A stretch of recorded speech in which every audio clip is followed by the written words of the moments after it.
menjaga lisan, dan memupuk persaudaraan. Berarti ada sinkronisasi, ada hubungan antara lisan dengan persaudaraan.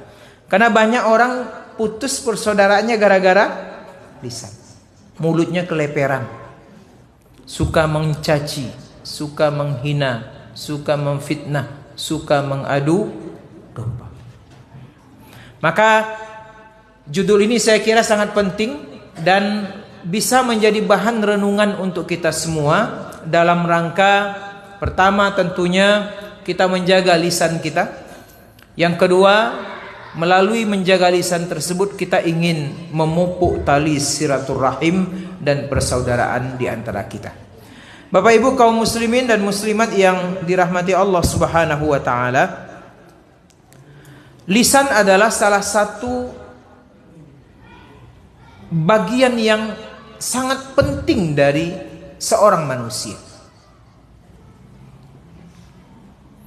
Baik dia dalam keadaan yang baik ataupun dia dalam keadaan yang buruk. Pentingnya lisan ini suatu ketika pernah disampaikan oleh seorang wali namanya Luqmanul Hakim. Pernah kita ceritakan Luqman ini orang yang hitam, tapi dari setiap ucapannya keluar hikmah yang luar biasa. Sehingga kemudian nama Luqmanul Hakim ini kemudian diambil menjadi salah satu surah di dalam Al-Quran. Nama surah itu adalah surah Luqman. Ketika Luqman ini jadi budak Bapak Ibu, suatu ketika tuannya pernah memerintahkan Luqman ini, wahai Luqman, sembelih seekor kambing. Kemudian bawa yang paling baik menurut kamu dari bagian kambing itu kepada saya. Maka Luqman membawa dua hal. Satu, dia bawa lidah kambing tadi. Yang kedua, dia bawa hati kambing itu. Besoknya disuruh lagi, sembelih lagi kambing, bawa dua yang paling buruk dari kambing itu. Maka disembelihlah oleh Luqman kambing tadi. Dia ambil dua yang paling buruk. Maka pertama dia ambil lidahnya, yang kedua dia ambil hatinya. Maka tuannya bertanya, kemarin yang paling bagus lidah dan hati, sekarang yang paling buruk juga lidah dan hati. Maka kemudian Luqman menjelaskan kepada tuannya, wahai tuanku, kalau ingin melihat seseorang itu baik, dua saja kuncinya. Pertama, lihat apa yang dia ucapkan, dengar apa yang dia ucapkan. Yang kedua, tengok kondisi hatinya. Itulah tanda kita Bapak Ibu. Dua itu saja. Hati baik, lisan baik, insya Allah orangnya baik. Tapi sebaliknya kata Luqman, ada orang yang buruk di atas muka bumi ini apabila dia tidak bisa menjaga dua hal. Pertama lisannya, yang kedua adalah hatinya. Maka lisan Bapak Ibu yang dirahmati Allah adalah satu bagian yang sangat penting yang harus kita perhatikan. Maka untuk seorang muslim, lisan ini bagi Rasulullah sallallahu alaihi wasallam itu adalah lambang keselamatan dalam hidup. Dimanapun, kapanpun kita berada, lisan itu lambang keselamatan. Maka sebuah hadis yang disampaikan oleh Rasulullah sallallahu alaihi wasallam yang diriwayatkan oleh Imam Bukhari menyebutkan salamatul insan fi hifdzil lisan. Selamatnya seorang manusia kata Rasulullah tergantung dari bagaimana dia menjaga lisannya. Bagaimana dia memperlakukan lisannya ini. Kalau dia bisa menjaga lisannya, insya Allah aman dia. Dia tidak melakukan upaya untuk menghina orang lain, merendahkan orang lain. Hari ini kalau kita tengok, mohon maaf nih, di video-video yang menyebar di TikTok, kemudian ada satu figur yang dibenci orang. Biasanya diawali dengan apa kebencian itu? Apa Ibu? Lisan. Kemarin atau tadi apa itu? Ada kemarin lah ya, hari Rabu. Ada salah seorang menteri koordinator bidang politik dan hukum ya, Menko Polhukam, membuka sinyalemen adanya penyelewengan uang negara dengan nominal 347 triliun. Ternyata ada anggota dewan kita yang nyerocos saja mulutnya, Pak. Oh, tengok komentar orang tuh. Masya Allah, Pak. Dari lisan itu. Maka kalau salah kita menempatkan lisan, hancur kita. Tapi kalau benar kita menempatkan lisan, maka kita akan selamat. Maka Rasulullah ingatkan kepada kita semua bahwasanya perkara mengurus lisan ini kaitannya dengan iman kepada Allah dan iman kepada hari akhirat. Man kana yu'minu billahi wal yaumil akhir, kata Rasulullah. Siapa yang merasa saya beriman kepada Allah, saya beriman kepada hari akhir, untuk lisannya dua saja pilihannya. Yang pertama, falyakul khairan.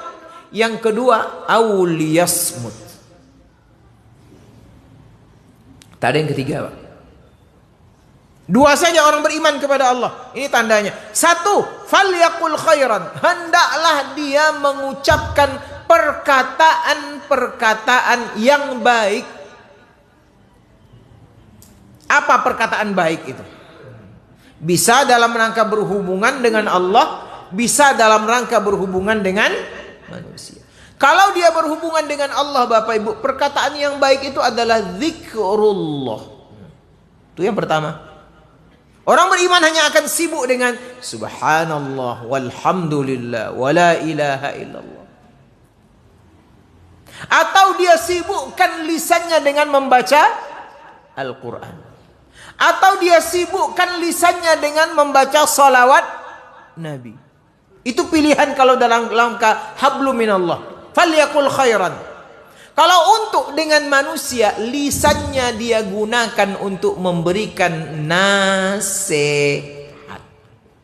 Lisannya dia gunakan untuk ya'muruna bil ma'rufi wa yanhauna 'anil munkar. Nasihat itu penting, Pak. Sebab kadang-kadang dari nasihat itu nusuk hati, sadar orang, Pak. Maka nasihat itu bagi siapa saja, untuk siapa saja. Bukan hanya dari ustadz, Pak. Dari kita semua nasihat. Ustadz menasihati jamaah, suatu ketika jamaah yang nasihati ustadz. Betapa tidak, Bapak Ibu, nasihat itu luar biasa, Pak, pengaruhnya. Kalau kita bisa menyampaikannya dengan baik. Saya ingat beberapa tahun yang lalu, saya ceramah nuzulul Quran di sebuah masjid di Perumnas Rumbai itu. Tentang fadilah membaca Al-Quran. Saya sampaikan ini ayatnya, ini pahalanya, ini hadisnya, ini contohnya, ini fadilahnya. Ternyata sekian bulan yang akan datang saya jumpa dengan salah seorang jamaah. Saya sudah lupa acara itu. Tapi jamaah tadi mengatakan, Ustaz, alhamdulillah berkat Ustaz menyampaikan ceramah nuzul Quran, sejak hari itu sampai sekarang saya tak putus-putus membaca Al-Quran. Karena begitu luar biasa fadilahnya. Saya tak ingat lagi, Bapak Ibu, acara itu. Tapi ketika nasihat itu sampai ke hatinya, Masya Allah, tergerak hati. Sebelumnya saya malas baca Quran, Ustaz. Tak peduli dengan Al-Quran. Tapi sesudah saya mendengarkan nasihat itu, bangkit semangat saya. Jadi ibadah rutin yang saya lakukan. Nah, inilah buah daripada nasihat, Bapak Ibu yang dirahmati Allah. Yang tadi dimaksud dengan falyaqul khairan. Atau Selain kita memberikan nasihat, Nabi pernah mengatakan, siapa yang melihat kemungkaran di depan matanya, maka yang harus dia lakukan pertama adalah ubahlah, cegahlah dengan tangannya. Itu yang pertama.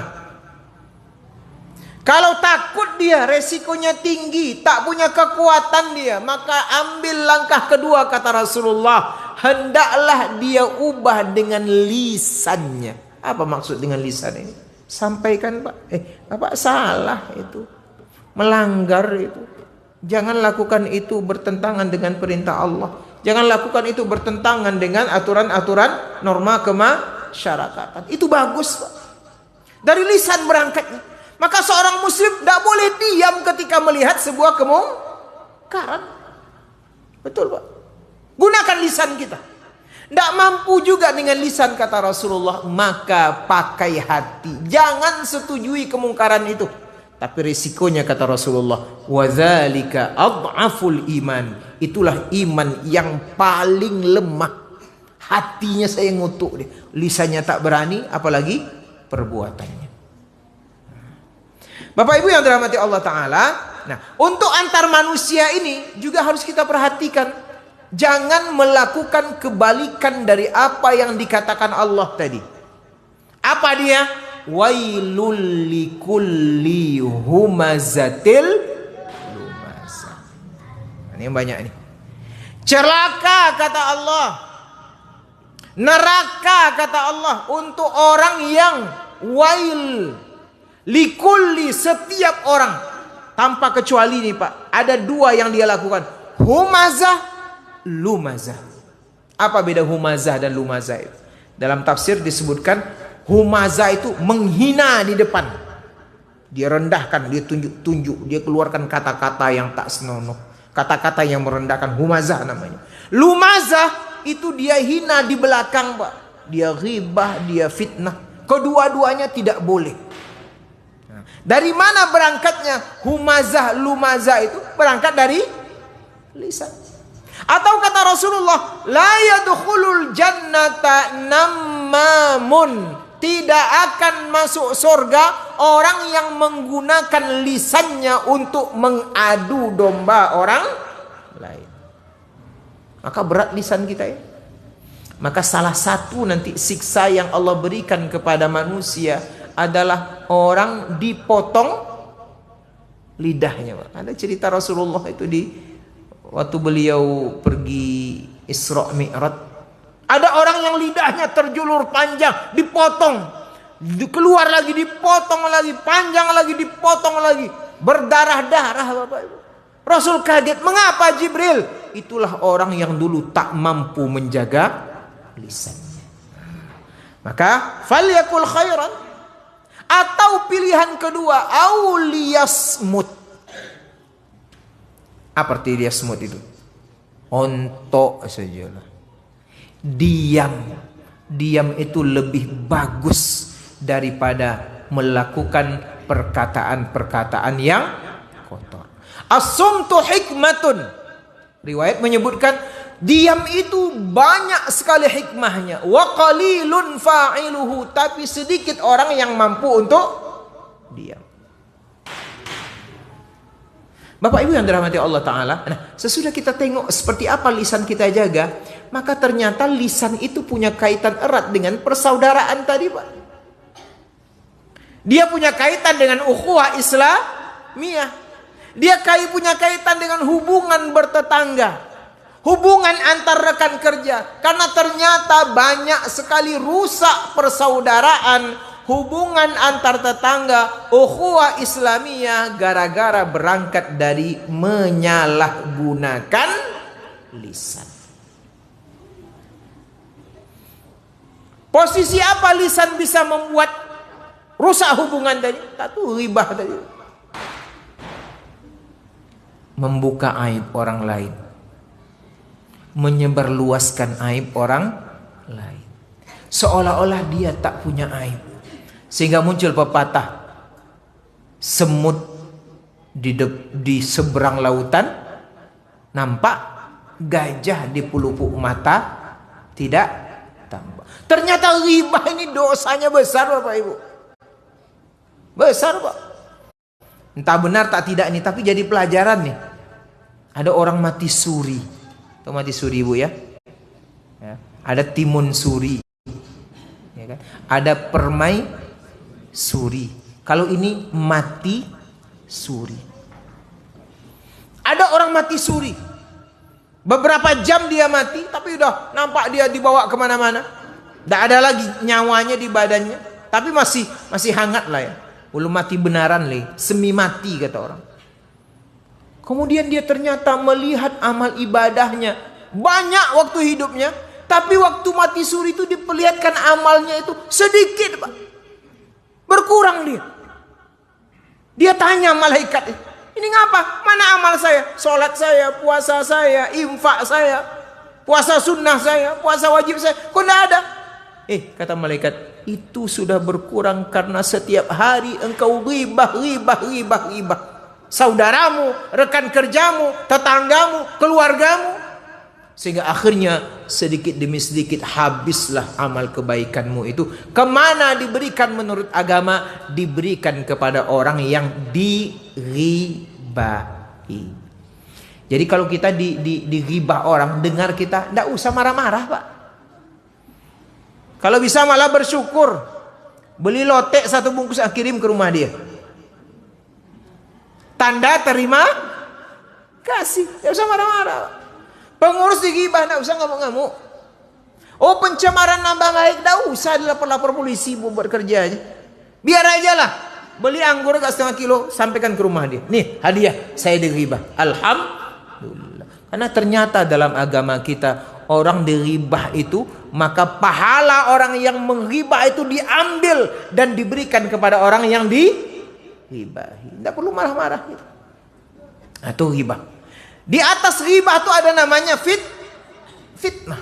Oh, itu dia. Fitnah ini melakukan sesuatu, menyampaikan sesuatu yang itu tidak pernah dilakukan oleh yang bersangkutan.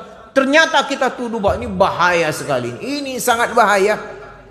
Merugikan orang, apalagi terjadi persaingan jabatan. Perebutan ketua RT, perebutan ketua RW, perebutan ketua pengurus masjid, perebutan ketua majelis taklim. Oh, macam-macam tuh Pak. Jangan sampai fitnah itu. Apalagi ada istilah ini, fitnah itu lebih kejam dari pembunuhan. Ya, walaupun al-fitnatu asyaddu minal qatl, itu bukan kepada fitnah tadi itu Bapak. Tapi sebagian ada yang memahami seperti itu. Buruk dia. Difitnah. Sehingga akhirnya orang yang berhak dengan jabatan itu karena difitnah akhirnya tak jadi Pak. Banyak kasusnya. Apalagi kita masuk tahun politik kan. Ini tahun politik ini. Tahun 2024, 23 bulan Maret ini sampai nanti Oktober 24 itu tahun politik. Bersiliweranlah fitnah yang bahasa kerennya hoax. Hati-hati Pak. Apalagi sekarang ada yang disebut dengan jejak digital. Bisa saja orang memfitnah itu dilaporkan. Masuk nanti pencemaran nama baik, perlakuan yang tidak menyenangkan. Ancamannya sekian bulan penjara Pak. Maka mari kita jaga lisan kita.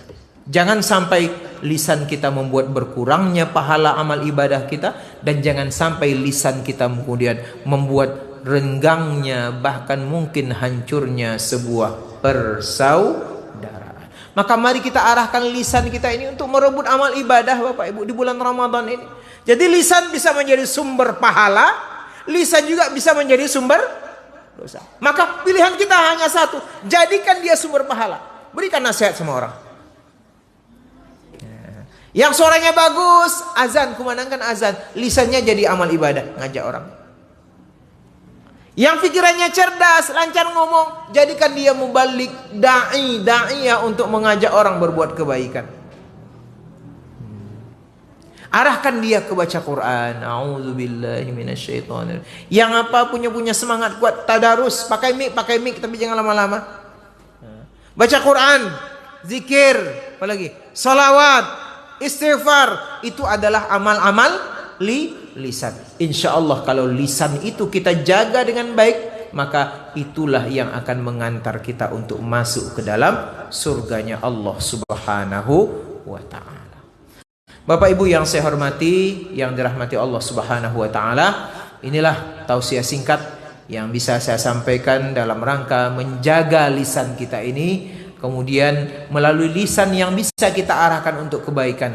Mudah-mudahan silaturahim, hubungan ukhuwah kita, hubungan sosial kita akan semakin bagus, dan mari kita arahkan lisan kita sebagai sumber untuk mendapatkan pahala yang sebanyak-banyaknya dari sisi Allah Subhanahu wa ta'ala. Mudah-mudahan bermanfaat. Hadanallahu wa iyyakum ajma'in. Wabillahi taufiq wal hidayah.